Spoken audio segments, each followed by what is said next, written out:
This is the City of Waupaca, third Tuesday of the month, City Council meeting.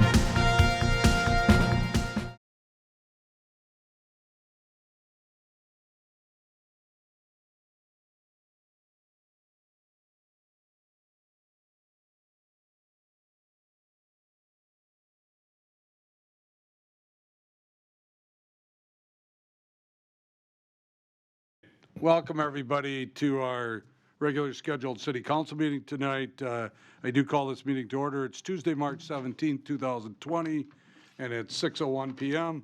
As always, let's begin with the Pledge of Allegiance.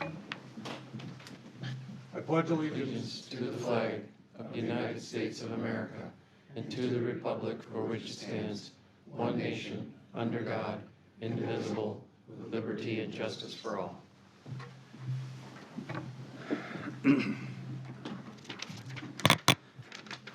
Okay, and we're going to have Barb, who's pinch hitting here tonight for Sandy. So we'll have her read the clerk's open meeting statement for us. This meeting and all other meetings of the Common Council are open to the public. Proper notice has been posted and given to the media in accordance with Wisconsin state statutes, so the citizens may be aware of the time, place, and agenda of this meeting. Okay, and then Barb, would you also take roll for us? Brian Smith, Here. Steve Hackett. Here. Lori Chestnut, Here. Paul Hagan, Here. Scott Perchatsky, Here. Dave Peterson. Here. Paul Mayo. Here.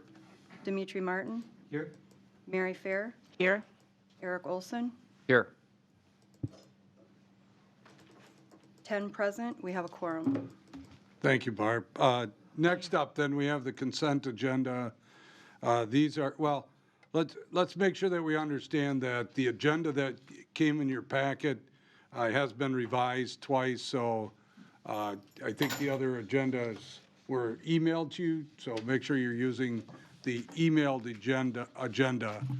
We didn't change the packet itself, so there'll be some material in there that we are not going to be dealing with tonight. So go by the revised agenda that got sent out at like about 4 o'clock this afternoon, I think it was. 3:58. Okay, all right. So, all right, so we have one item, sorry about that. We have one item under, this is of the consent agenda. Under number 5, consent agenda, letter 7 is the city administrator's report for the month of March of 2020 is on our city's website. Otherwise, the consent agenda is as printed. Is there any item that council would like to see moved from the consent agenda to the regular agenda? If not, we're looking for a motion to approve. So moved. Second. Motion by Martin, second by Olson, that we approve the consent agenda with that one addition. Discussion. All in favor signify by saying aye. Aye. Against? Motion carried. Okay, under the regular agenda again, so this is where the big changes were made. We did try to limit the agenda to the things that we felt that were necessary that needed to be done, plus be able to talk about the things that have happened in the last couple of weeks, so that we need to look at. So you have a regular agenda. As far as I know, there is nothing that needs to be changed or added to that. So we'd be looking for a motion to approve that. Second. Motion by Hackett, second by Chestnut, that we approve the regular agenda as printed. Any discussion? All in favor signify by saying aye. Aye. Against? Motion carried. All right, we have a couple of announcements, and we decided to keep these on here, but so there, we have a proclamation for National Poetry Month 2020. I guess we got a long meeting tonight. Well, I guess we should read them. Okay. Is that the poetry one? All right, here we go. Proclamation, National Poetry Month 2020. Whereas the Academy of American Poets established the month of April as the National Poetry Month in 1996. And whereas the National Poetry Month seeks to highlight the extraordinary legacy and ongoing achievements of American poets, introduce Americans to the pleasures and benefits of reading poetry, bring poets and poetry to the public in immediate and innovative ways, make poetry an important part of our children's education, and whereas as National Poetry Month, under the leadership and direction of the Academy of American Poets, is now the largest literary celebration in the world, and whereas poetry as an essential part of the arts and humanities affect every aspect of life in America today, including education, the economy, and community pride and development, and whereas poetry has produced some of the nation's leading creative artists and has inspired other artists in fields such as music, theater, film, dance, and the visual arts. And now, therefore, I, Brian Smith, Mayor of the City of Waupaca, do hereby proclaim April 1st through April 30th as National Poetry Month. I call upon the public officials, educators, librarians, and all the people of Waupaca to observe this month to celebrate the cultural riches our community has to offer and to recognize the important role poetry plays in enriching our lives.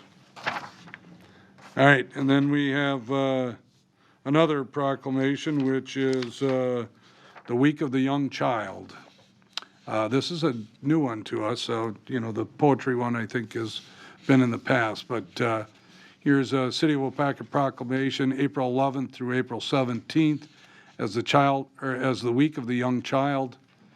Whereas the first year of a child's life are the period of the most rapid brain development and lay the foundation for all future learning, and whereas parents have had to leave or change jobs due to challenges with child care, and whereas communities' participation in high-quality early childhood education saves taxpayer dollars, makes working families more economically secure, and prepares children to succeed in school, earn higher wages, and live healthier lives.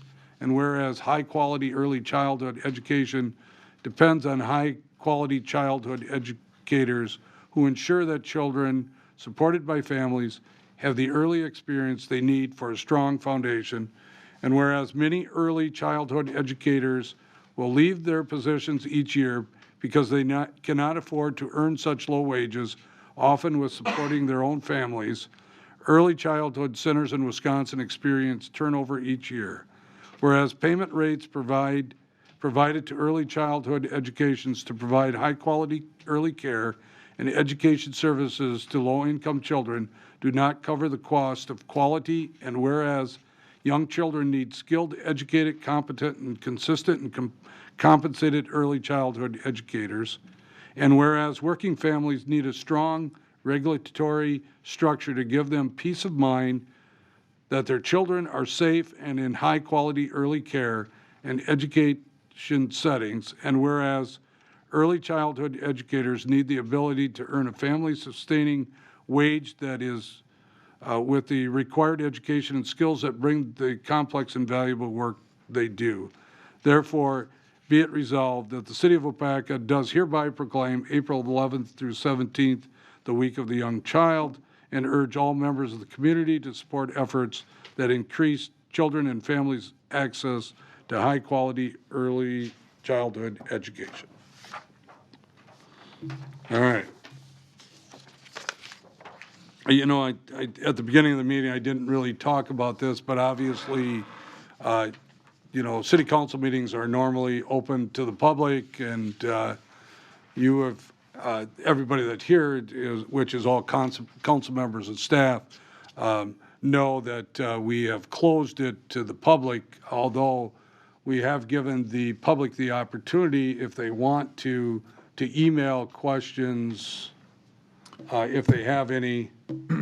To my email for tonight, and then we're going to set up a public input email moving forward if that's the structure we take. So we have some time to develop that, but tonight actually I did get some public input that I have to share with you guys. So Okay, so know that we're trying to make sure that the public still is allowed to participate, and there are some items that were on the council agenda tonight that we felt needed public participation, so we actually took those off and didn't think they were necessary for tonight, so, or urgency tonight. So we worked very hard to make sure that everybody has the opportunity to still participate in our council meetings.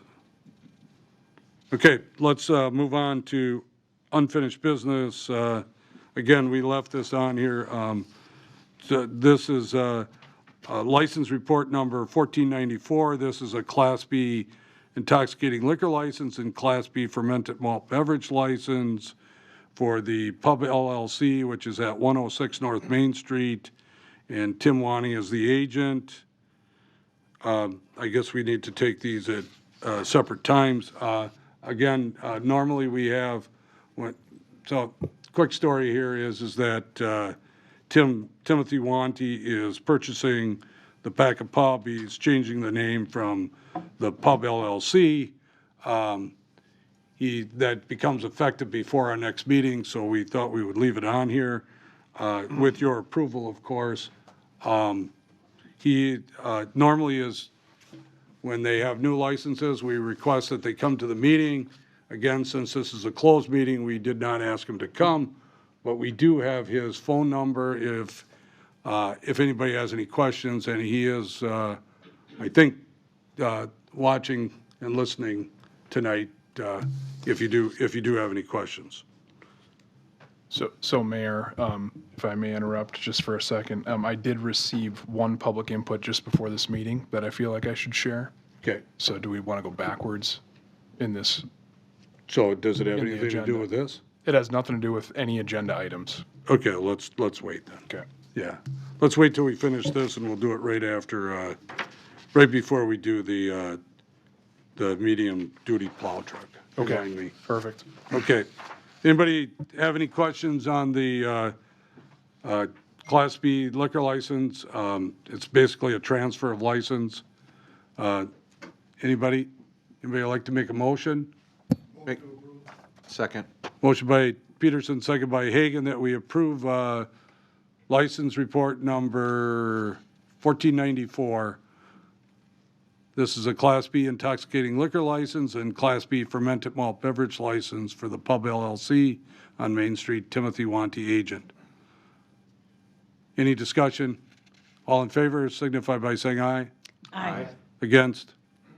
Motion carried. There are a number of licenses that taverns and restaurants have to have in our city. This one goes along with that. It's an arcade amusement device license. This is license report number 1495. Again, if there's no questions, I'd be looking for a motion to approve. Move to approve. Motion by Chestnut, second by Hackett, that we approve of license report number 1495, arcade amusement device license, the Pub LLC, 106 North Main Street, Timothy Wanty, agent. Discussion. All in favor signify by saying aye. Aye. Against? Motion carried. Next up is, same thing, license report number 1496. This is a dance hall license for the same premise. We'd be looking for a motion to approve. Move to approve. Second. Motion by Chestnut, second by Fair, that the council approves of license report number 1496. It's a dance hall license for the Pub LLC, Timothy Wanty, agent. Discussion? All in favor signify by saying aye. Aye. Against? Motion carried. All right, let's go back and then do the public input that we received. Thank you, Mayor Smith. So I did receive one communication piece on public input. This was from Nicole Zelmer. She's a part owner of Grilligan's Food Truck and resident of Waupaca. Her address is 806 B Sunridge Court, Waupaca, Wisconsin. So what she did here, she actually wanted to come in at some point and speak on some of this and would have liked to tonight. So she bullet pointed a bunch of things in an email to me that I'm just going to read. So just take it as I'm reading her words. One, we, the Grilligan's food truck owners, worked hard to find a spot last year to park at the Waypoint Financial and H.H. Hinder premises. They were essentially the only businesses that allowed us to park there. We had success and no problems arose. The restaurant distance of 100 yards would keep us from being able to park at these locations anymore due to their close distance to the restaurants. We will not be able to park downtown at all or in our busy areas of Waupaca, given the 100 yards distance, because restaurants being present throughout these areas. We should have regulated distance that keeps food trucks from being directly in front of the restaurants, but should not limit us as much as 100 yards would. I would suggest 100 feet instead. Last meeting, the individuals who proposed extending the distance between food trucks and restaurants are owners of restaurants themselves. They accordingly have a bias because of a conflict of interest in the issue. As a food truck owner, we are required to have a service base which is treated similarly to headquarters. It is a commercial taxable property where the truck needs to be parked when not in use, and at that area we do pay taxes. That area is in the city as well. Food trucks are a new, increasingly popular trend that will promote foot traffic downtown, add excitement and value to Waupaca, and bring the community together. The new regulation should not push food trucks out, but rather encourage them to come to the area. And lastly, I would like you to, let's see here. She just wanted to state that she prepared this as a speech and wanted to come tonight, but was happy to share it in this email. Under the circumstances, obviously, she was not able to come, and that is everything. I can say that what I'll say to some of this is that staff has been working on some suggestions from council along with input. We actually received some of this input as staff a couple weeks ago as well, and we are working to bring something forward. What it came forward tonight will now come forward at a separate meeting, and I think we have a product that is refined. So. And that was on the agenda for tonight. That was the first reading. So again,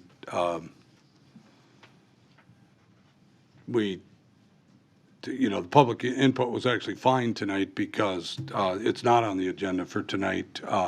But we will be bringing up the first reading of that ordinance in the future. I'm assuming if we haven't revised it yet, it hasn't even been posted yet. So we wouldn't be able to act on it anyway. So, all right. So that was public input. Obviously, we don't normally allow them to ask questions, or we don't ask questions of them. We just take their public input at that time.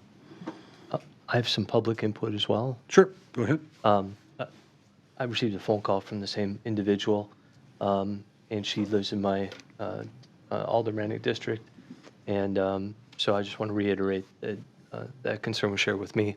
But also, I received a Facebook message from one of the business owners on Main Street who is one of the owners of the Aquamos coffee shop.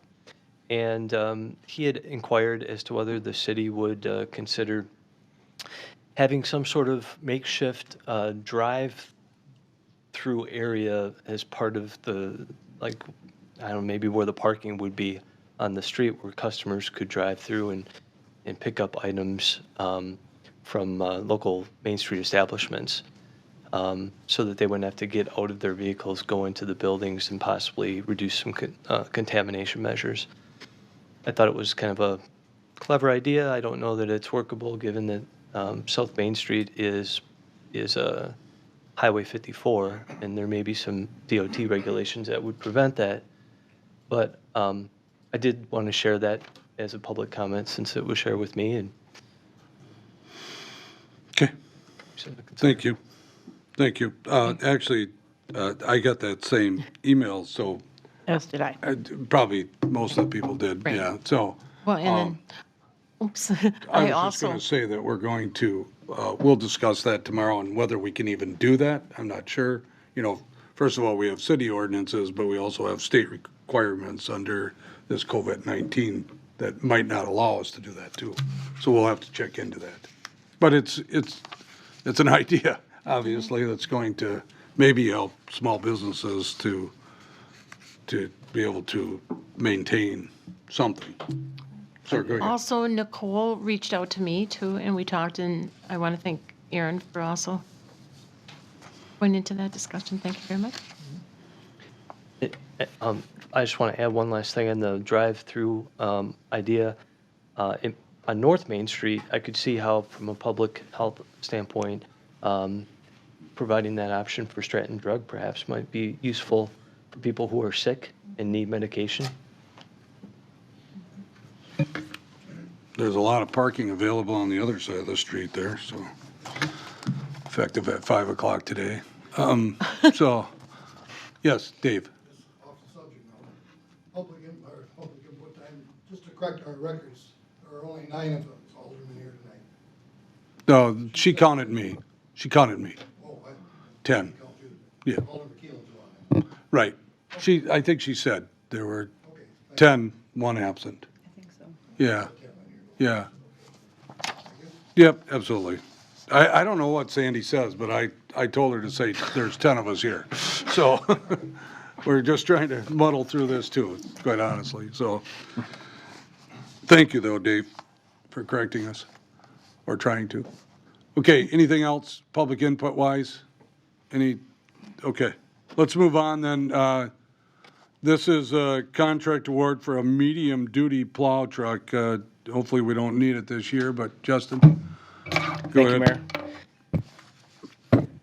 This memo is shown on the original agenda on sheet 105 of the packet, followed by a picture of the truck we're looking to replace, the bid tab, and the 2 bids that we received. So truck number 156 is on the capital plan to be replaced.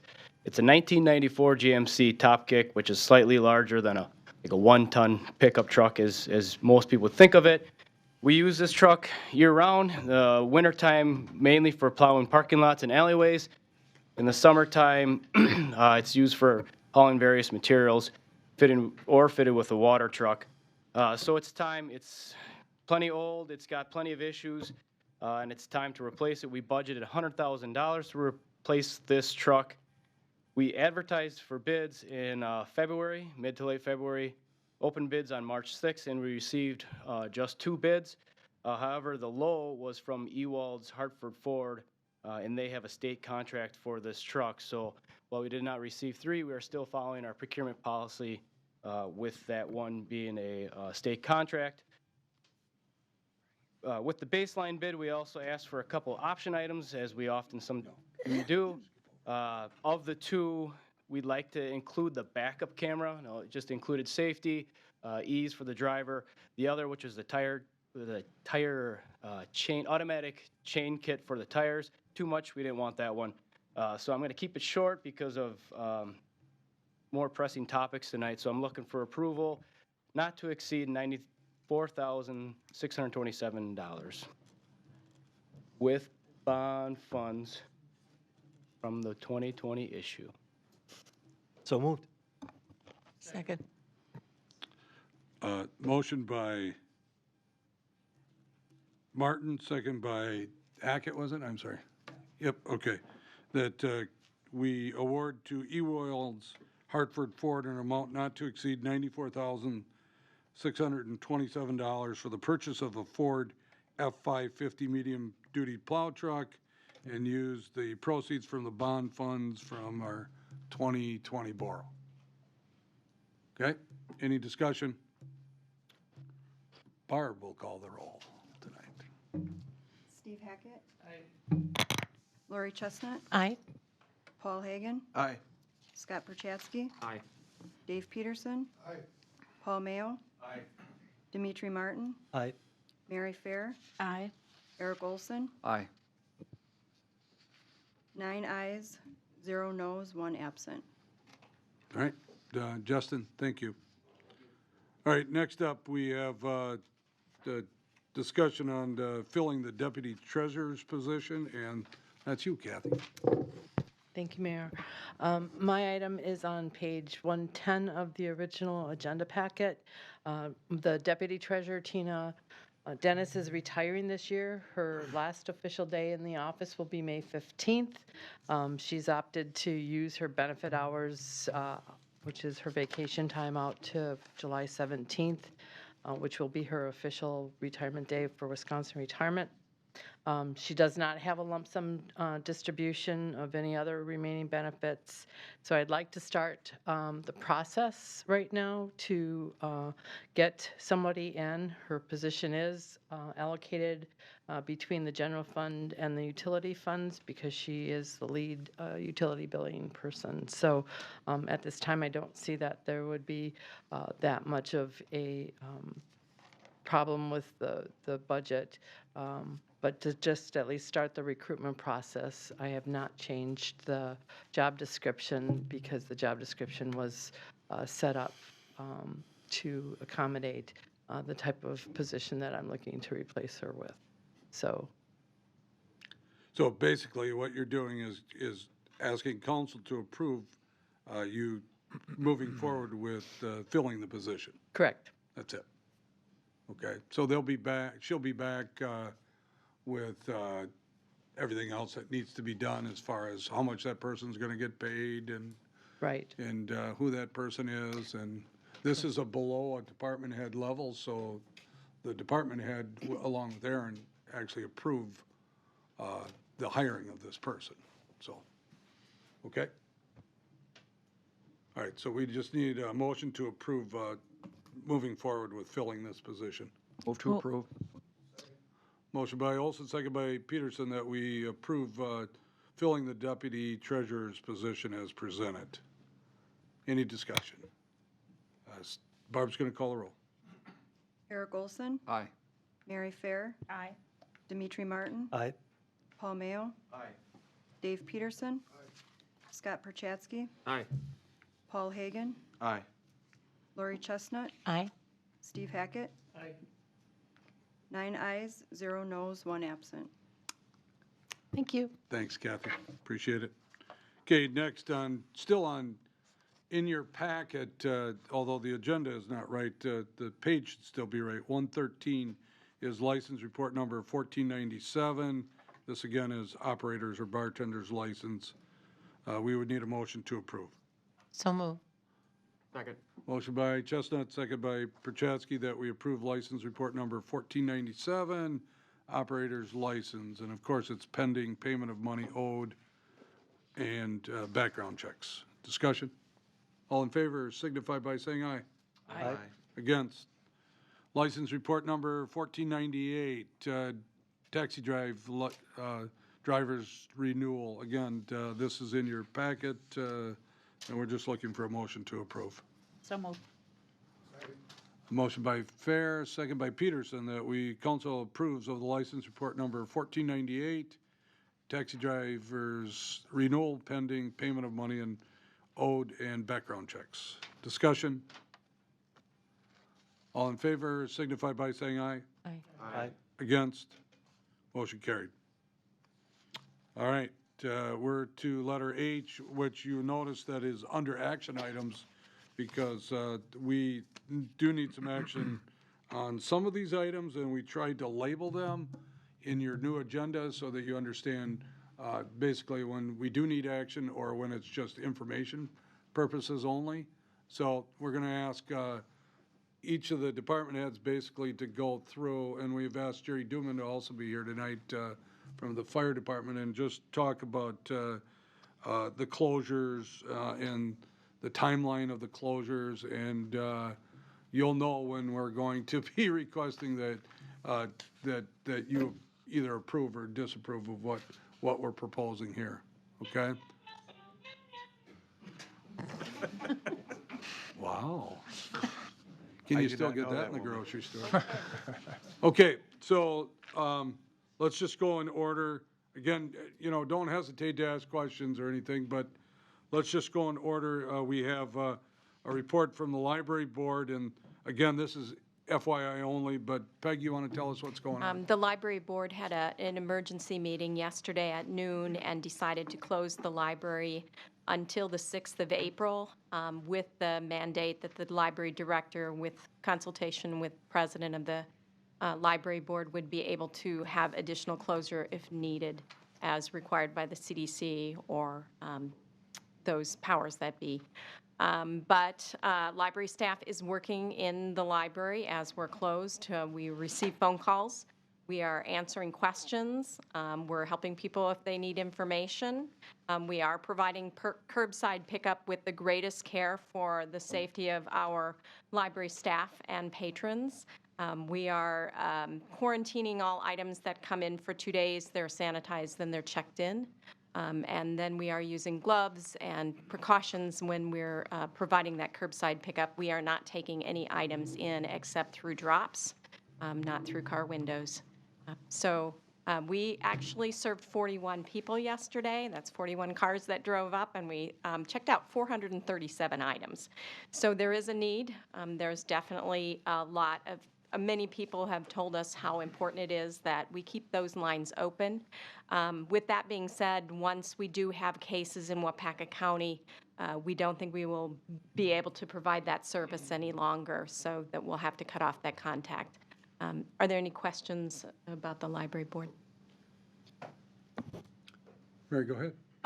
The only, excuse me, the only question I would have would be, but it would apply to all city staff, and that would be, but your library staff in particular, are they all going to be working their hours, their regular hours? Mary, if you don't mind, that's a great question. And we're but gonna talk about that later. It is across the whole board, so Right. I'd like to have Aaron Okay. All answer that. They are yesterday and today. Yeah.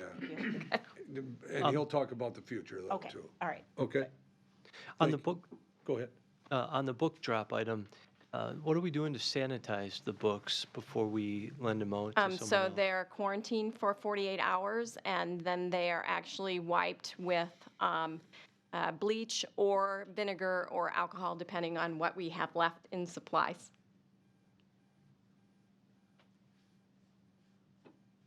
Okay. Okay? Questions? I think you probably saw those. Are they still out there today? They are, because we're going to leave Okay. them up so people don't park there Oh, tomorrow. sure. Okay. So, seems to be working well. Thank you Yes. for that, Okay. Peg. Call the library if you need anything. Okay, if there's nothing else on the library, let's go to the rec center and the senior center, and that's Andrew. Number one. Appreciate that. Yep. Thank you, Mayor, council members. I'll report on some of the things that we're doing moving forward. We are also shut down at this time, along with the senior center. All staff is working at this point, and I sent out a statement the other day to all of our patrons and just asked them to continue moving forward as normal with our registration. Luckily, we're set up very well. We implemented ActiveNet quite a few years ago, and that allows most, if not all, of our registrations to be done online.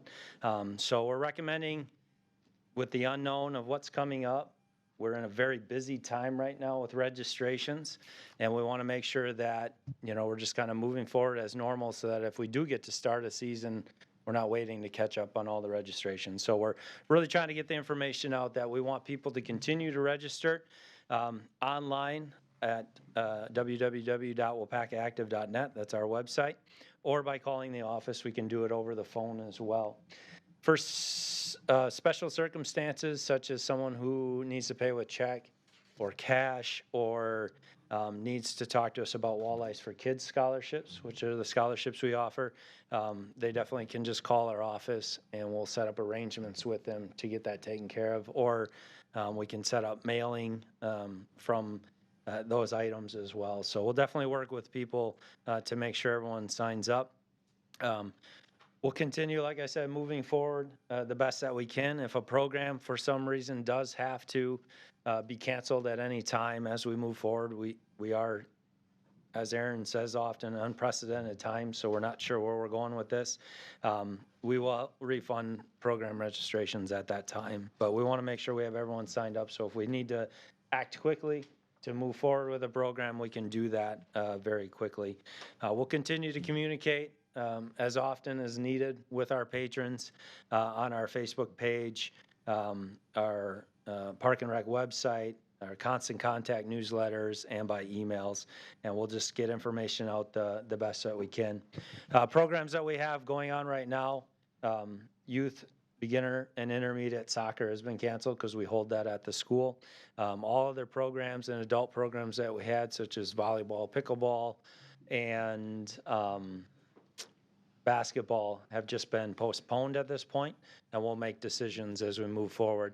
We're kind of looking at also that August 6th date at this time, but looking for some direction in that as well as we move forward, or following CDC guidelines or state guidelines as we do that. So that's the information we have right now as we try to move forward through this.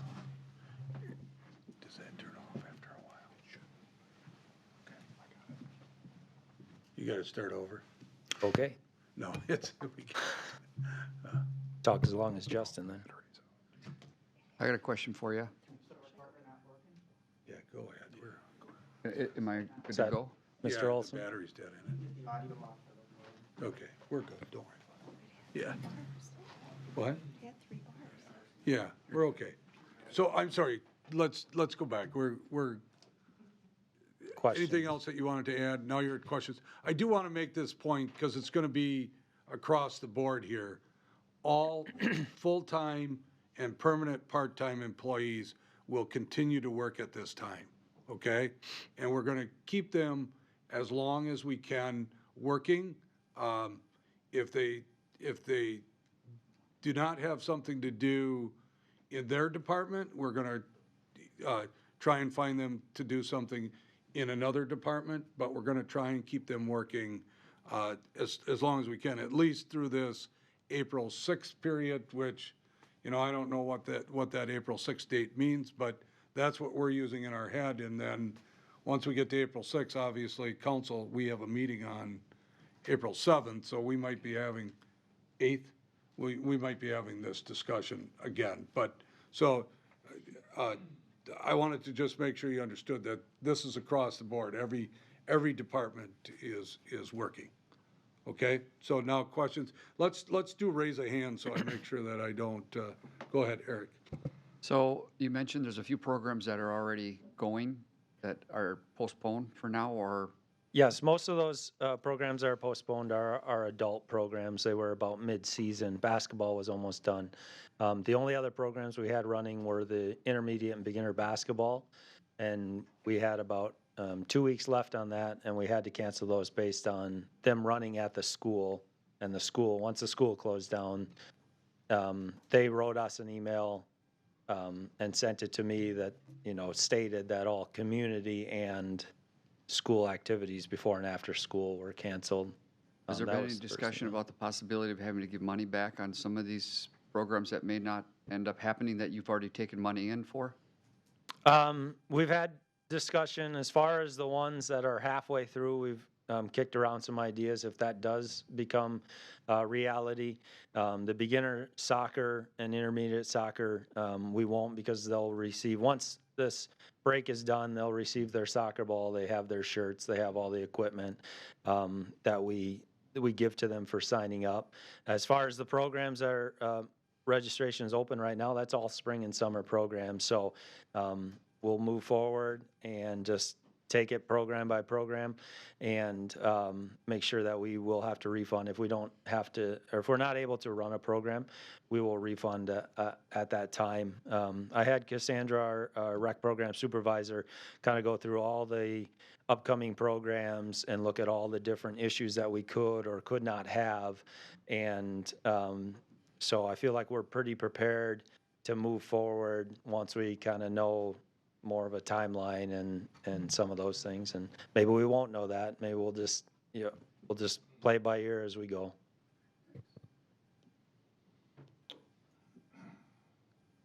Do you have a question, Mr. Prochatsky? I'm sorry, go ahead. I was just reading some more breaking news, but yeah, go ahead. Are our parks facilities like Swan Park and various parks, the outdoor parks, are they officially closed, or can people go use those? So our parks are not officially open per se right now anyways. Our park's officially open on May 1st, and that would be when we would start opening up in the bathrooms and stuff. So yeah, people can be in our parks. The bathroom facilities are closed at this time. And, you know, I've seen and noticed people in our parks on nice days like we had today. So if we get to the point, and we're at May 1 and there's still issues going on, then we'll have to make a decision at that point if we're officially opening our parks, opening up the bathrooms, and then we'll have to look at rentals of our parks as well, because those start right away. I presume you're still encouraging people to maybe call yet and reserve park space for the summer like they Yep. normally do? You Yep. Still do that? We can definitely still do that, and hopefully by that point, this is all gone and past, and we can move on with a beautiful summer. All right. Anybody else? Okay, go ahead. If I just, as far as our parks go, and I'm just thinking of the kids' playground areas, have we had any discussion about possibly sanitizing those on a regular basis? We have not at this point. I think that might be I guess I need to know more. I'm not very educated when it comes to viruses and stuff. Can they live in 20-degree weather? I guess those would be some questions to get answered first. Because if they can't, then I think once it warms up, then yeah, I definitely think we could go through and make sure everything's wiped down as we move forward. At that point, that may be a good thing for some of our part-time staff to do as well, as we're looking for things for them to do. But I'll have to do some research as far as temperatures and that kind of stuff and what it can live and not live in. So we are jotting that down, and we'll see what we can do, and we'll update you as we find out. Good comment. Mary, do you have something? Well, and I was just, you might want to check with what other parks are doing, settings like that are doing. Absolutely. Sure, absolutely, yeah. We've been. I'm sure you've been yeah, doing that I mean, already. that's something we've been doing. I'm preaching to the choir. and Yeah, you're- that's you've okay, done though. Such a great job. It doesn't hurt to say it here. Yeah, I mean, we may miss something like that, and that's good that you guys are making Yeah. comments like that. Absolutely.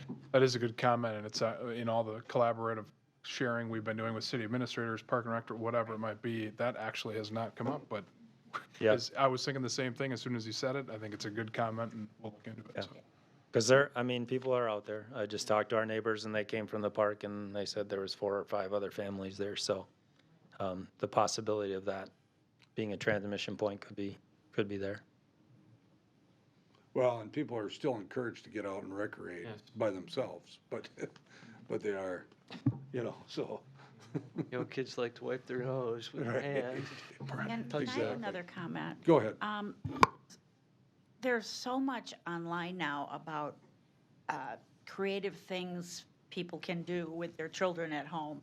And maybe the rec department may, down the road, if this continues past the 6th, want to take some leadership role in providing families with that information. Sure. Just silly things like, collecting sticks and making stick art, or things that have to do with the outdoors, getting kids outdoors, getting families, to do some recreation type Sure. things in the home. That might also be something that some staff could be doing, That not face to face, but Yeah. through the internet. That brings me to a conversation of something we're going to try, hopefully have up by later this week on our Facebook page, so we can spread this as well. Cassandra will be working on, I don't know what we're calling it yet, like a Minute to Win It Olympics, where she puts a video on there of I don't know if anybody's seen the Minute to Win It games and that kind of stuff. So she would do one for a minute, see how she does, and then have people post how many they did or post a video just to get people active and on our website and that kind of stuff. So she's going to be working on that through the remainder of the week and hopefully get that up. And we'll post, one a day or something like that, a video of her on there doing those just to try to get people active and moving. But your comment is well taken as well. I think we can definitely continue to focus and shift our focus on to how we can get people active and do recreation at home if they're not able to come to the rec center or to our programs. Okay, so this is one of the items where we actually have to take some action. So we need council approval to close the rec center and senior center until April 6th at the earliest. I'll just add that it has been closed, and we did that under the mayoral authorities of the state of emergency. We kind of did that as a temporary action. Council will make it more permanent. Okay, so if you're okay with that, we'd like to hear a motion. So moved. Motion by Chestnut, second by Olson, that we approve the closing of the Recreation Center and Senior Center until April 6th at the earliest of this year. Any discussion? All in favor signify by saying aye. Aye. Against? Motion carried. Thank All you. right, thank you. All right, next up, actually, we have City Hall. All right, I'll take this one. So City Hall is one that we haven't closed yet. As everyone likely knows, it's just been the Recreation Center, the library, and the Senior Center. The Police Department and the City Hall remain open, at least this past day. It is going to be our recommendation to close City Hall, and we've had a lot to the public with some stipulations in place and some communication that will go out as far as how our operations will look, how people can get to their essential, the things they need to do, which includes voting, which means voter registration. It means absentee voting. Actually, there's a couple others that we didn't talk about, but if someone has to come and submit large plans that they can't send via email to the zoning and planning department to keep a project going, we would do that, allow that to come in. Doors would be closed and locked, but we're working with Josh in our Public Works Department and Russ Montgomery to put some things in place where we have a wireless doorbell that could be rung if someone comes to that main door. We would encourage people to make an appointment, call in, make an appointment, say, I'm looking to come at 10 a.m. for voter registration. I'm looking to come at 11 a.m. to cast an absentee ballot. I'm a contractor. I have to submit plans at 1 p.m. So that's what what we would encourage people to do if council decides to close City Hall to the public. I'll talk about the voting. You might notice up there as you go out tonight, there are 6 voter booths set up. So when people come in to absentee vote, when people come in to register to vote, that can all happen in that library. The doors would actually be locked. Or I'm sorry, did I say library? Yeah. The lobby. The doors would be locked into the library, and they would be locked into City Hall. So it would all happen in that area, and then people would exit out of that area. On top of that, so we want to make that an option, but we also know that we want to drive people to do other means. So I think we're going to put a big promotion piece out there to, if you can absentee vote through, or if you're comfortable absentee voting through mail, that's an option, and we can send you the mailer. You can send it back in. I think there was 70 some that registered to absentee vote today. So that, and we anticipate larger numbers than any other year likely because of the people that may not want to show up on election night. So to make a long story short, we would recommend to close City Hall with the under CDC latest recommendations while keeping those necessary items available to the public that we've discussed. Did I miss anything, Mayor, that you can think of? No, I don't think so. I think, again, I think we've covered most of it. I mean, we don't take this lightly, obviously, but we obviously are concerned for the people that are coming in, the resident citizens are coming in. We want to make sure that we are able to clean as quickly as people are going in and out, just to follow the guidelines that have been given to us. But obviously, we want to continue to protect our staff too, and that we feel is very important. And we're not sure we could do that with City Hall being open. So we'll see what happens. We'll work through it. I think this is a good plan. Well, it's a plan, and we'll see how it goes. I think I'm sorry, Mayor. No, I'm done. Yeah. It's important to state too that we have been in contact with, we've a lot of resources from the Clerks Association, from the state of Wisconsin, and the things we are planning to put in place that are alternative measures to voting are all in accordance with what is allowed. So that I can confirm that as well, just in case anyone had questions. Go ahead. Concerning closing City Hall, per se, just for walk-ins, is that something the state or the League of Municipalities maybe is encouraging you to do, or is that not? How is this going? Well, the League of Municipalities has not. Now, I sat in on a half a webinar this afternoon. We were trying to catch 2 webinars at once, one from the League and one from a law firm. So they haven't come out and said that I've heard that you should close City Hall or you shouldn't. But the state guidance from Governor Evers today, especially, would certainly probably suggest any measure you can take to protect your residents and your staff should be taken, and that's how we're taking it. So. Okay, yeah, I didn't know where everyone's standing.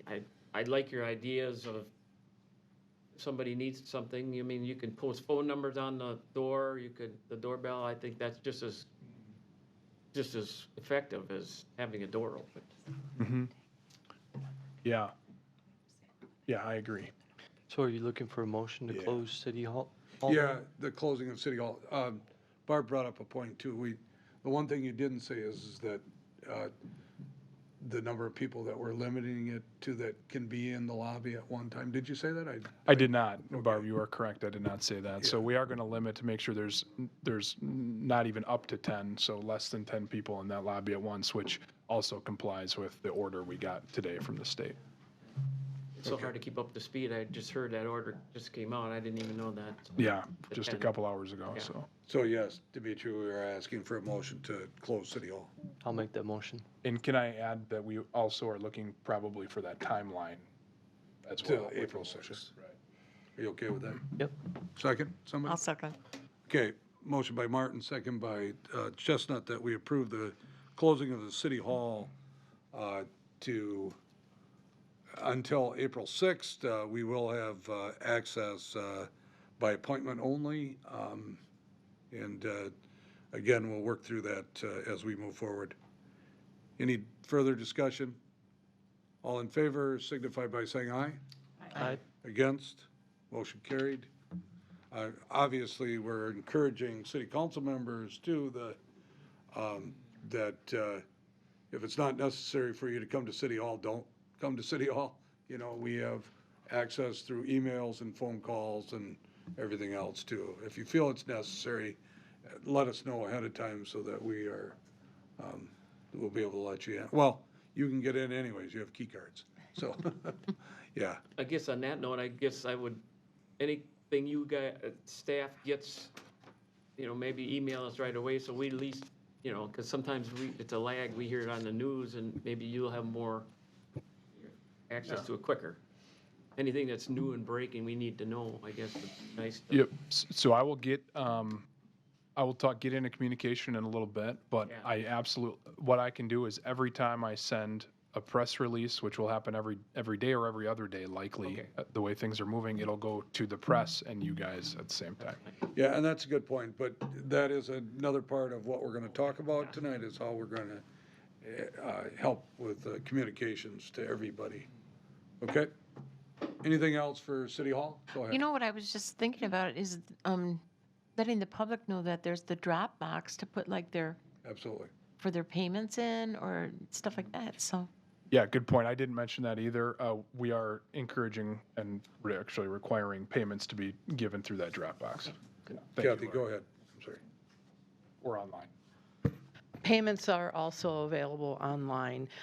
If somebody doesn't want to incur a service fee for using a credit card, they can call staff and we will do a direct debit to their checking or savings account and that won't have a fee. So we're accepting all the payments either online or over the phone. So we're open for business. Great. Thank you. Paul? With our elections, where are the folks that are planning to do the election going to be able to meet and plan the election with all of our city offices closed? That's a good question. This is a conversation we've been having here in the last 24 hours. And actually, it's something that Sandy has not been in, but we have been having phone conversations with her as well. I know at this point, Sandy would prefer that we cancel the training that is set for end of March And I think her main reason is, I think typically there's 20 plus people there. And a lot of them are of that at-risk age, over 65. And I think she's concerned that if one of them has been exposed to COVID-19, then they get them all in a group, and now you have no poll workers possibly for April, the April election. So she is, and we are having conversations on how that, how we can still provide some type of guidance and training in a different manner than that meeting. So we're working through that right now. Does that make sense? Keep me posted. I would appreciate it. Absolutely.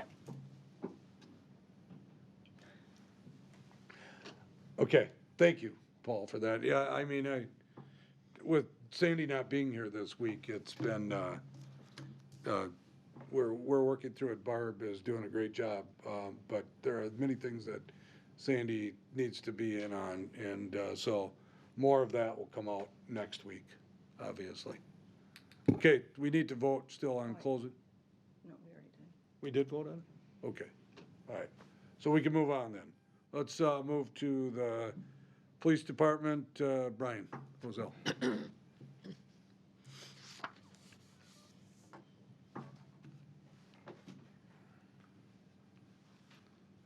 Thank you, Mayor. We are staying open for business. Our lobby will remain open. If we do have people that do come to the lobby, we do have a barrier that's in our lobby area. Our officers are not going to have face-to-face contact with people. We'll use the window. If we need to give them paperwork or whatever, we can go underneath the window if we accept it. We can have gloves. We're going to encourage people, if they have a non-emergency complaint, that they can either call the sheriff's department and give them their information, and an officer will call them back, or if they call our police department at 258-4400 extension 0, that'll go to the front desk and we can get an officer assigned. We can email people any paperwork or statement forms, and we can receive it back that way. We're not gonna handle non-emergency complaints where we go to somebody's house. If we can handle it over the telephone, we're gonna handle it over the phone. If we do have to go to a residence, we'll use a social distancing. We'll talk with people outside, or maybe talk with them from the squad phone as to where they're at.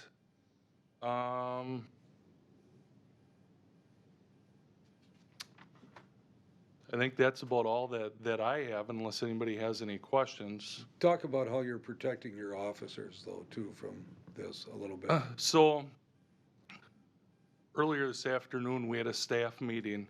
Our officers, we're only going to have one officer in the department at one time. If they need to do paperwork, they can do it at their workstations. We do have the cleaning crew is going to be coming in twice a day. They're cleaning the door handles, the light switches. They'll do that twice a day. The officers will be cleaning their squads as well as their workstations twice a day. Officers, if they are off duty, are not allowed to come into the police department unless they are called into work. We're not letting any family members or anybody other than officers that work in our department inside our building. If we do, like I say, have to communicate with people, we're going to try to use the glass as much as possible. However, there may be circumstances where we are going to have to deal with people at one-on-one, and we'll use the protection, the gear that we have of always wearing gloves. If they need to wear a mask, we'll wear a mask. Is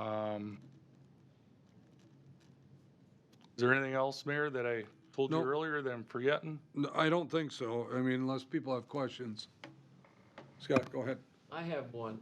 With all the federal and state mandates about gatherings and different rules they've put in place now in this emergency, is it, if someone is breaking that mandate by having a big gathering or doing something against mandates that are out there, is there kind of legal thing you need to take? Because I heard of a situation in Kentucky today that someone with COVID was out running around, and they actually stationed an officer in front of his house, so he would have to stay there. And I don't know what you've been told, or. I did get an email from the district attorney this afternoon in regards to what the law states, what we need to do. I need to go through that, but there is enforcement action that we can take. Yes. As always, though, I mean, we're relying on the citizens to follow the direction that's been given to them. You know, just because a police officer isn't watching you at the stop sign doesn't mean you can run through it. Right. The same thing is here too, so. And we are going to continue to do traffic enforcement. We're just going to use precautions. I guess I don't want to discuss what those precautions are, but necessary that we'll keep our distance from the people. All right, thank you. Other questions? No, sorry. Okay, thank you, Chief. All right, Jerry, thank you for coming tonight. Fire Chief Jerry Duman. Thank you, Mayor and council members. I've been asked to come in and report on the precautionary measures for the regarding the current pandemic and our responses. We are going to respond as we normally do on fire calls. If we have to talk to anybody, we are going to try to maintain our 6-foot distance when asking any questions. Also on alarm calls, we are going to respond again as we normally do. Trucks will be sitting outside, and if we can get a phone number from somebody, we're going to try to talk to them over the phone rather than in person. I have been in contact with Mark Frederickson of Gold Cross about accident scenes and lift assist. Again, we're going to respond as normal. If we are first on scene, Mark has asked us to not go out of our way, but ask the questions if the people were out of the country or if they were in contact with anybody that has respiratory issues or the virus itself. Anybody that's in the vehicle with a patient upon an accident, assisting with the ambulance crew, we're recommended to put on our full PPE, wearing a mask. Lift assist is going to be pretty much the same thing. We're going to still respond. We're going to have one person that is going to be fully donned with PPE to walk in the house or go into the house. If the ambulance crew is there, we're going to ask them for the size up. If there's no respiratory issues, we're going to leave that up to our crew members to, if they want to be fully donned with their personal protective equipment or not. We are going to try to limit the crews that enter the houses. And then we are going to respond with a wildland rig and our rescue vehicle. Reason our rescue vehicle has disinfectants and some soaps and stuff that we do use for decontamination, and our grass rigs have water on them, so we could use them for washing up rather than contaminating our engines. And then during our response, our PPE is going to be Tyvek coveralls. We're limited to those. So we are fortunate enough to have separate wildland firefighting gear, and we're going to be wearing those instead if need be. Recommended to use an N95 respirator or higher. We have a limited number of those. We do have some surgical masks, and then we have some our respirators for our breathing apparatus have filter cartridges on them, so we can use those as well. We're going to be using our Nomex hoods to cover our necks and our faces. If we can double glove with the nitrile gloves, we're going to try to do that, but it's a single glove at a minimum, and our safety glasses. Upon returning to the station, we're going to be removing our clothing and put it in a garbage bag or a bin prior to leaving the accident scenes or lift assist scenes if anybody is infected. Bring them back to our station, wash our gear and our extractor that we have with our disinfectants and soaps. We'll do our normal cleaning of our mask and our glasses, and then our trucks will be washed and disinfected on the inside and then washed on the outside. If we have carbon monoxide calls, we are going to try to make some phone calls prior to leaving to see if we can assist the homeowner with a lot of them are battery issues where they're beeping or they're out of service or they're end of life. So we can do a lot of that over the phone. Right now, we have suspended all non-essential activities at the fire station. That includes inspections, training, our hose testing that we normally do in the spring, any and all meetings, any station visits, any fire prevention activities. Right now, the N95 respirators that are recommended, there's a shortage on those. Mark Frederickson from Gold Cross is going to see if he can get some extra ones. I know the county fire departments are all going to be in the same situation. I did talk to a couple of chiefs from other cities, and they're having the same issues. So we will use our Scott cartridges if needed. And then if we need to, we can contact other fire departments if we need extra resources or extra equipment or materials. But right now, being the things are changing hour by hour, we have our officers, staff, and our safety committee members are going to reassess the situation week by week. Yeah, awesome. Questions, comments for the? Sounds like a very thorough plan. Good job. Thank you. Absolutely. Again, I want to make sure that we all know this, but let's just remember too that the fire district does include the towns of Farmington, Dayton, Waupaca, and Lind, of course. So they're going to be, spread they're going to be spread thin as they normally are. But do appreciate you coming tonight, Jerry, and helping us with this. Okay. Anything else under the departments? I guess we got to discuss cleaning.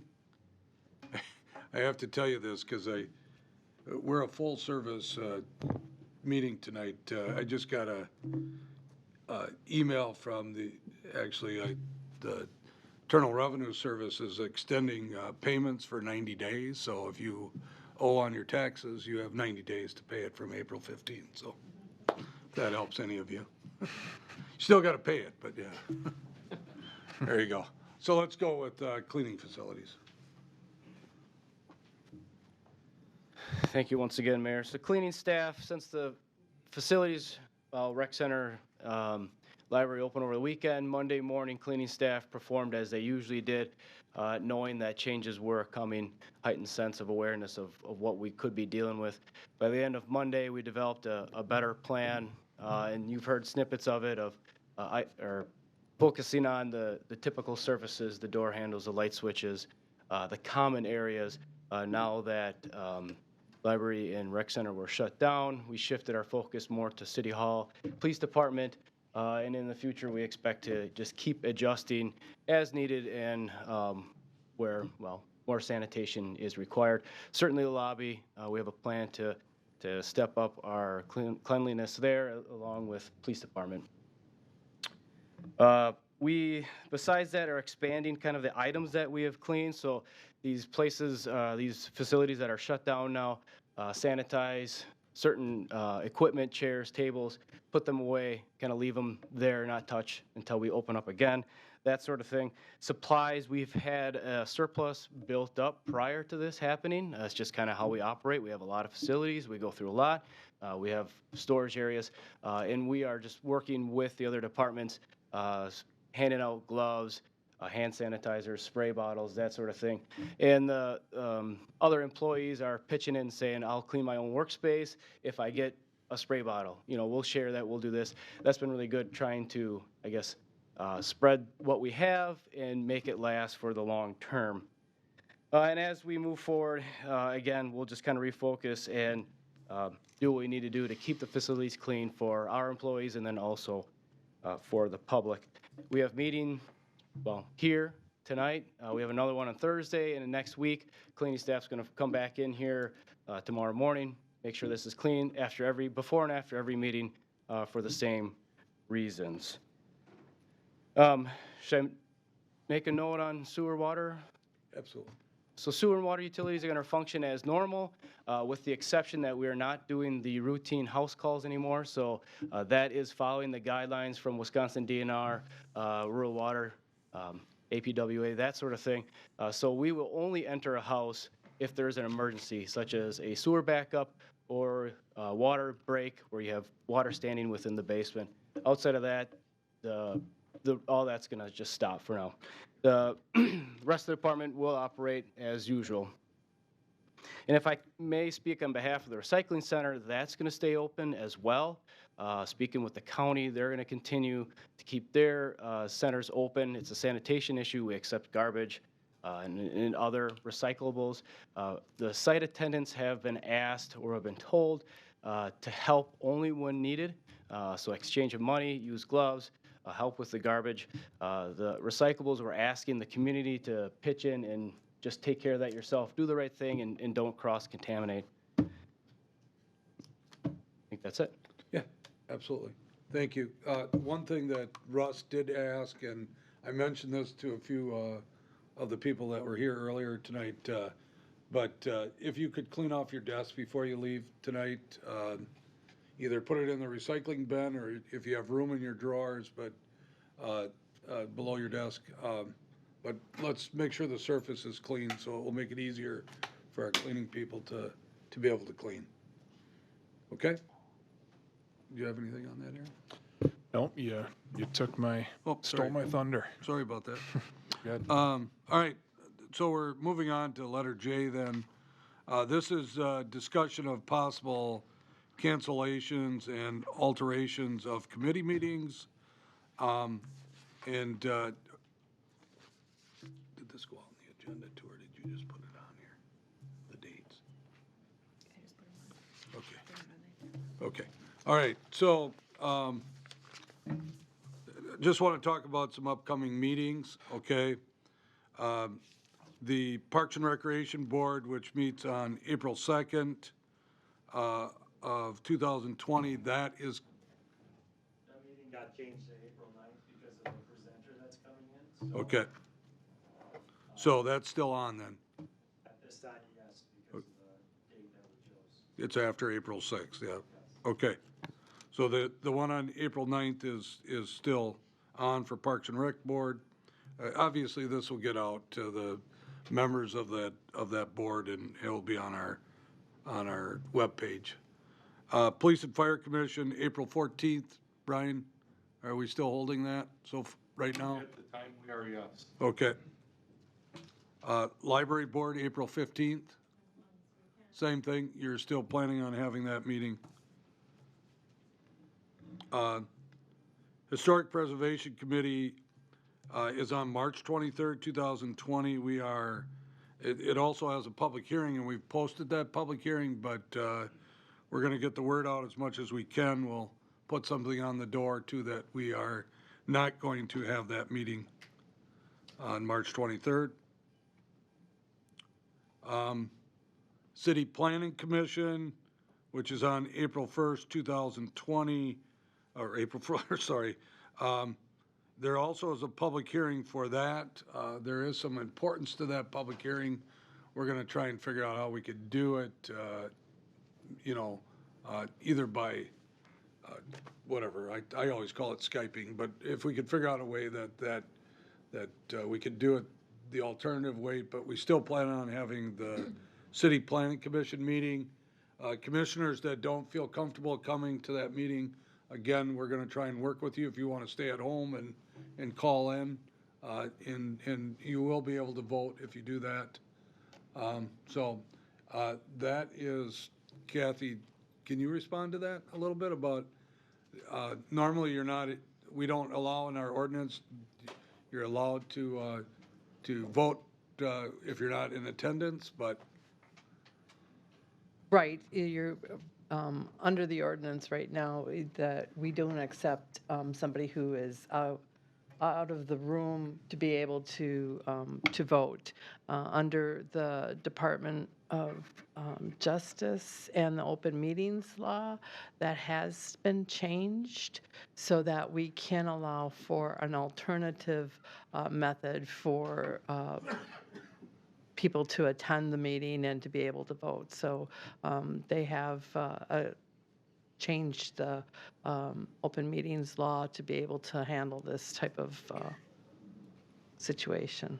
All right, thank you. And we're working with Josh, obviously, to make sure that we're capable of doing that if we can, okay? All right, so City Planning Commission is still on, as well as the public hearing is.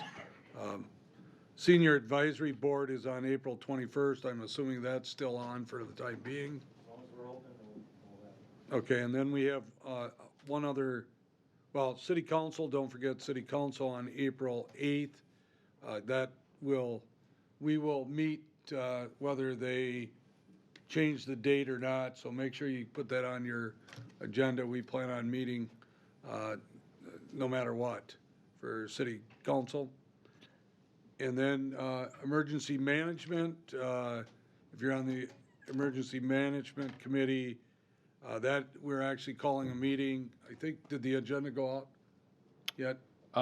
It did not. It's So still in it's the, it'll go out right after this meeting. Okay, so it's this Thursday, 5:30 in council chambers, Correct. okay?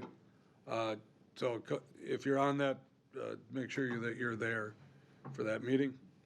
I have one more, Mayor Smith, that we didn't have listed on there. It's the airport board meeting, and that's scheduled for March 25th. I think the idea is that we would cancel that meeting because it's within that time frame unless, Beth, there is something that is pressing.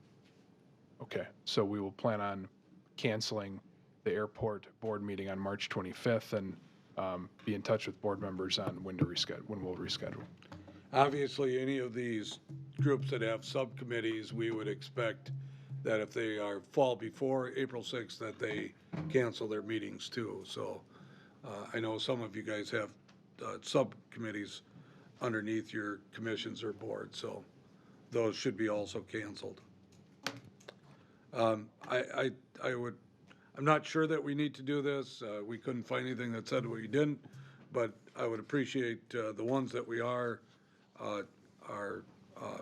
canceling, if we could have a motion to approve the cancellation of the Historic Preservation Committee and their public hearing, and I think just the airport board. Those are the only two, right? Yep. So, anybody would like to make that motion? I move. Second. Okay, we have a motion by Hagan, second by Chestnut. Any discussion? All in favor signify by saying aye. Aye. Against? Motion carried. All right, so now we're to the part, moving forward. What are we gonna do? I mean, we talked about moving forward, but there's other things, and a lot of this does involve our staff and how we're gonna handle that too. So obviously, we're gonna have Aaron lead the charge there with some help from our department heads, and I'll try to stay quiet, but yeah. Go ahead. Okay, thank you, Mayor Smith. So first of all, the handout on your desk, the continuity of operations plan was that last agenda that I sent out at about 3:58 today. This really just takes us through. I want everyone to kind of think about this as we are trying to plan for the next 2 to 3 weeks, not necessarily the next, 2 to 3 months at this point. We will continue to have those conversations as the situation evolves. Right now, we are getting different word, every 8 to 16 hours, it seems like. And as soon as we have a plan in place, we have to adjust it. So with that in mind, I want to thank Mayor Smith for being available as much as he has the last few days and over the weekend. I want to thank all of our department heads who, over a unique weekend, were available for phone calls, emails. They've been sending emails out at 9 at night.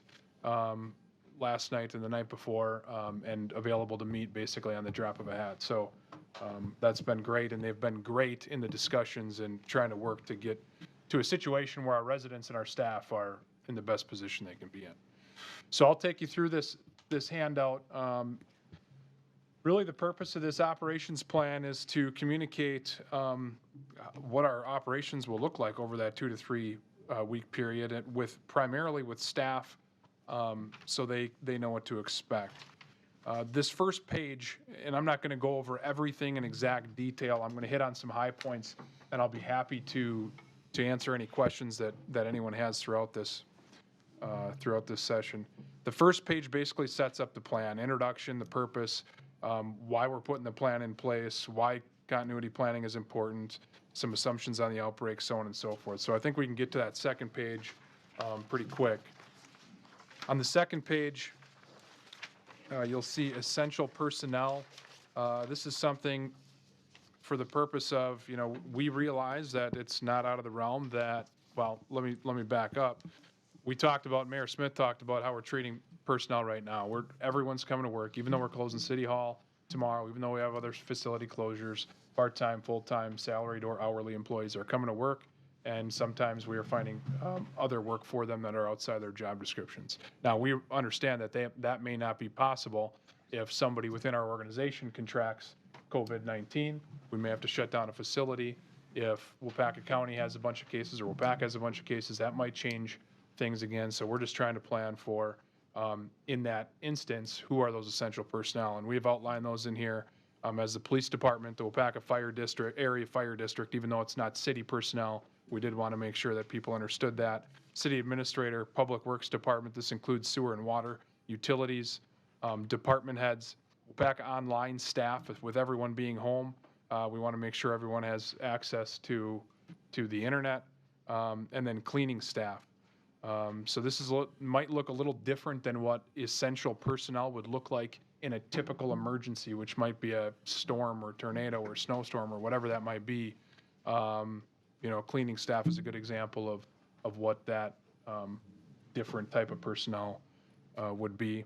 Others would be deemed necessary for the situation. So 80% of the time, we might not need someone in payroll there, but for when we have to get payroll done, we might need them there, if that makes sense. So we would work with that as we needed to. The next section is facility shutdown. This is what I just talked about. Josh has been doing an awesome job putting things in place, and this is going to take a little bit, and he's working through it. He's been working through it the last 24 hours, probably straight. So what if we have to shut down a facility like City Hall? How does that look? How do we still provide the services that we need to? We want our phone system to keep working exactly as it is. So anyone who has a phone system at City Hall, that will be rerouted to a cell phone that they can answer at home, so we can work between those regular hours, 7:30 to 4.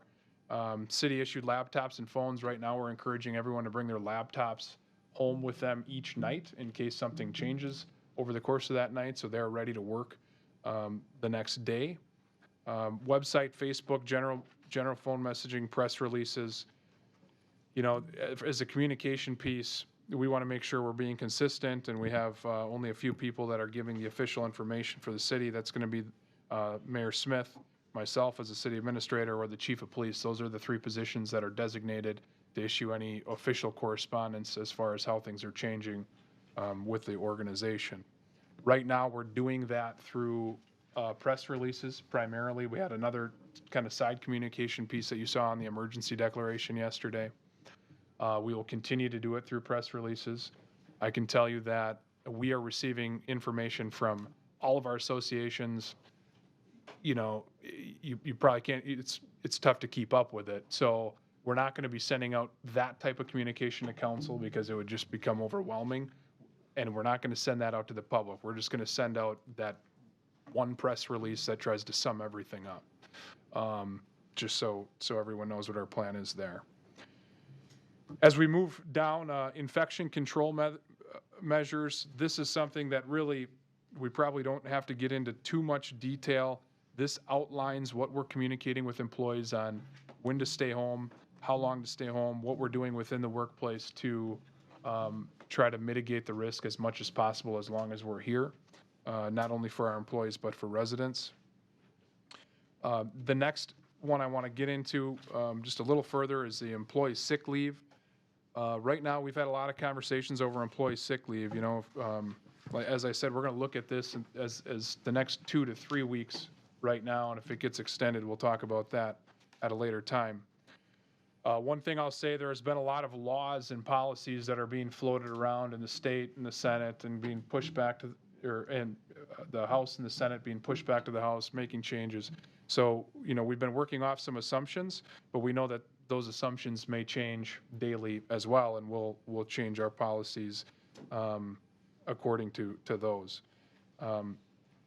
Right now, we are working off the premise that we would like to make sure our employees, well, let me set it up this way. We're not a revenue-driven organization.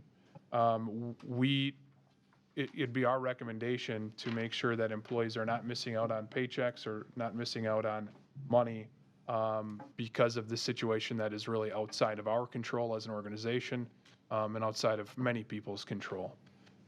So full-time salaried, full-time hourly, and permanent part-time employees, even if it gets to that point where we are mandated not to come in, or if that happens in the next X amount of weeks, if it doesn't negatively impact our budget, we budgeted to pay employees for a certain amount of hours per week through 2020.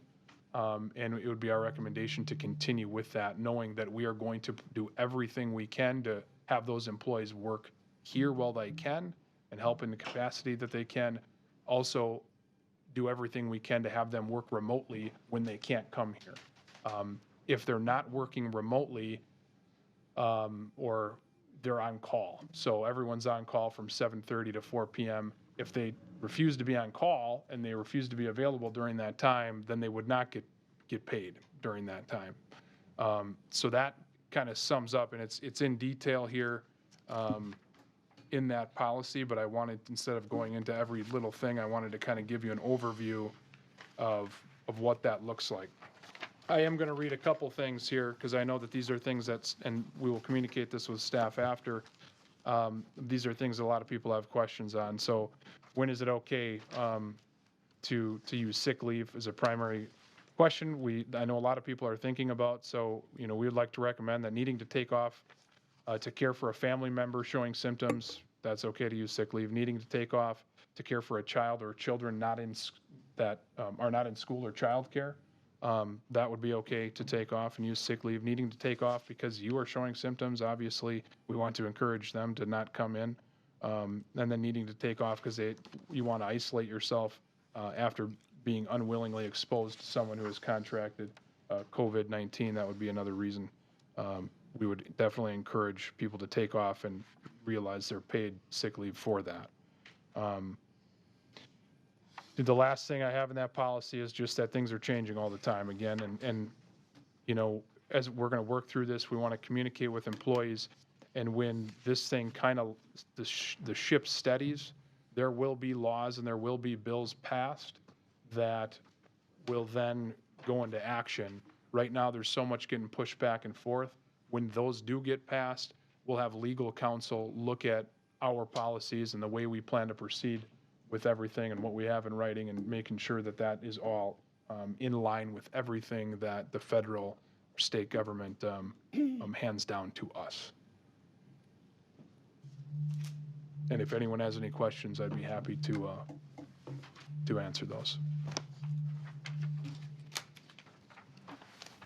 Okay, any comments or questions on, I think this is the first time you've seen this, and we are asking, though, that you give its blessing with a motion to approve this, knowing that this is an ever-changing document, and we'll be updating it as we move forward. I can tell you that staff Aaron and staff has worked very hard, and to the tune of about 6 hours in the last 2 days to put this together. And we think we've thought of just about everything. Obviously, we maybe have not, but but I think we've tried to think of everything that could possibly happen. Again, the only thing that Aaron didn't, that he talked about the staff and stuff like that, but I think it's important, what we want to do as a city is we do not want to be a strain on what's going on out there. So if we can pay our employees without having to ask for funds that could be available, that would make sure that those funds would be available to other places that could need it more than we do. So that's our ultimate goal, quite honestly. Like Aaron said, these things are already budgeted in our 2020. It's not going to be a strain on it. If it does get to a budget situation where it affects our budget adversely, we will certainly contact you and get your permission to move forward then. So. Make a motion, we approve this. Second? Okay, we have a motion by Hackett and a second by Olson that we approve the continuity of operation plan. Discussion. Yeah, I've got 2 comments and 1 suggestion. First of all, I just want to say this is really amazing how detailed and thorough you've been in producing this in such a short order. And hats off to the department heads too for really taking this seriously and moving so quickly. So thank you for that. A suggestion would be, as far as the communication goes, you might want to consider doing some sort of a email, mobile phone, texting number gathering of citizens. Like if we could gather email addresses for citizens and mobile phone numbers, if they would be willing to submit those for emergency sort of reasons, it might be a useful way to get quicker contact with people.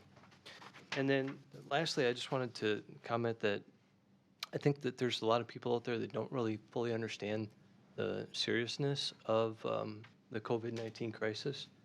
And I was just looking at some statistics today. In the United States, there's 4,226 confirmed cases as of today. And in the U.S., the number of confirmed cases is doubling every 5 days. If you do that math and you double it every 5 days, in 80 days, over 80% of the United States population would be infected. So it doesn't sound like a whole lot right now, but that's the way exponential growth works. And so getting ahead of this now is really important. If 80% of the population were to be infected, and I don't think we'll get that, I think we'll reduce that number of days that it doubles, but the point being, if we get to that level, the hospitals cannot keep up with that level of exposure. And in China, 14% of the confirmed cases led to hospitalizations. There's currently a 3% mortality rate associated with the COVID-19.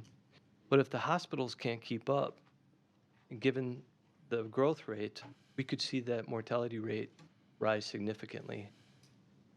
In Italy, where they haven't been able to keep up and their hospitals are getting overrun, the mortality rate is currently at 8% of the confirmed cases. So thank you again for taking all this seriously. It's a lot to absorb. Yeah. Any other comments or questions? I think we're just looking for a voice vote, right? Can I make just one other comment, Mayor? It'll Yeah, be go very ahead. quick. You know, at the beginning of the meeting, we heard some comments from Dimitri and Mary on, what could we do to help the community too as an organization, right? So we've talked a lot about what we can do to help ourselves at this point. And I think it's important to note that we are having those conversations too, but right now we want to make sure that we have our feet on the ground and we make sure in this first few days and as things change, that we can communicate with our employees, that we have a solid foundation. But we absolutely will be having those community collaborative conversations to assist where we can. So that's the only thing. Yeah, and anytime, I was going to wait to do this under the communications of mayor, but anytime you have something like this, and this is of huge magnitude compared to what we have gone through, you know, probably in our lifetime. But there are people that are emailing, calling, and wanting to help, and, you know, we just don't know, we don't know how they can help, and that's part of the discussion that we want to have. If they want to help and we can figure out a way that they can help, not necessarily the city, but the citizens of our community, we want to try and figure that out or help them to go in the right direction. So we're working on that also, obviously. Okay. Anybody else? Let's vote on that then. All in favor signify by saying aye. Aye. Against? Motion carried. I think we're down to adjournment, actually, aren't we? Oh, yeah, we're down to adjournment. Well, in that case, I would to adjourn. Okay. Steve second. Hagan, Paul Hagan moved for adjournment, second by Steve Hackett. All in favor signify by saying aye. Aye. Against? Motion carried. Don't forget our next meeting, which is still on, is actually Wednesday, April 8th, because of the elections are still on as far as we know right now, too. So that's it. Be safe, and we'll see you when we can. Have a great day.